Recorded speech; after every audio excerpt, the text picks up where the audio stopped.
ভিডিওটা খালি আসসালামু আলাইকুম। আমি তো অনেক জায়গায় আমার নিজের কষ্টের গল্প বলছি। যদি ওনাদের কষ্টের গল্প যদি আমি বলতে যাই বা আপনারা শুনতে যান, তাহলে চোখ দিয়ে অজরে পানি চলে আসবে। হয়তো বা আল্লাহ পাক হাজার গুণে ভালো রাখছে আমাদেরকে, মানে কিছু যে বলবো, মানে বলার কোনো ভাষা নাই। আমার কোনো দিন কোনো ভিডিও করতে গেলে আমার বুক ধরফর ধরফর করে নাই, মানে ওদের সামনে আমি দাঁড়ায় আছি, আমার বুক এইভাবে লাফাইতেছে।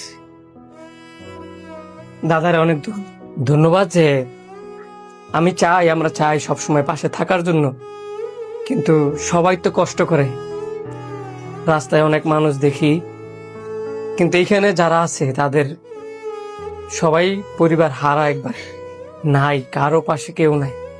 কিন্তু দাদা উদ্যোগটা না কারা নিছি? উদ্যোগটা আমি ওই যে ভাইয়াকে বলো, ভাইয়া আপনি বলো, আমি তো আপনাদের সাইনবোর্ড দেখে আসছি। জি, আসলে আমরা হচ্ছে ইউএসডিপি, মূলত এটার মূল সংস্থাটার নাম।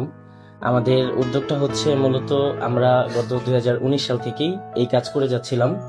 তো আলহামদুলিল্লাহ প্রত্যেকটা প্রায় 200 থেকে 250 জন রোগীকে আমরা এই পর্যন্ত সুস্থ করে বাড়িতে ফিরিয়ে দিতে পেরেছি আলহামদুলিল্লাহ।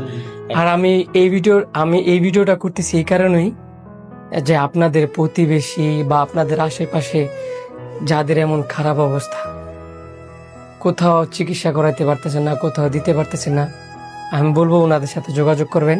মানে যেটা সত্যি সেটাই বলি। দাদারে অনেক ধন্যবাদ যে এদের নিয়ে একটা ভিডিও আপলোড করছি, আর আমি দাদারে কমেন্টে বলছি দাদা আমি থাকতে চাই। তো আজকে আমরা একটা শোরুম উদ্বোধন করতে আসছি, পাশাপাশি আমরা সকাল সকাল ঘুম থেকে উঠেছি যে শুধু তাদের জন্য, যে আমরা সবসময় তো ভিডিও করি, মানুষের পাশেও থাকি, কিন্তু আড়ালে। কিন্তু এবার চেষ্টা করতেছে যে না, আড়ালে আড়ালে থেকে হয়তো বা মানুষের পাশে থাকা যায়, কিন্তু আরো 10টা মানুষ যদি আমার ভিডিও দেখে পাশে থাকে, তাহলে তো আলহামদুলিল্লাহ। আমি চাই ওনাদের পাশে সবাই দাঁড়ান। মন থেকে দোয়া রইল। মানে এদেরকে নিয়ে কি বলবো, বলার কোনো ভাষা নাই আমার মুখের।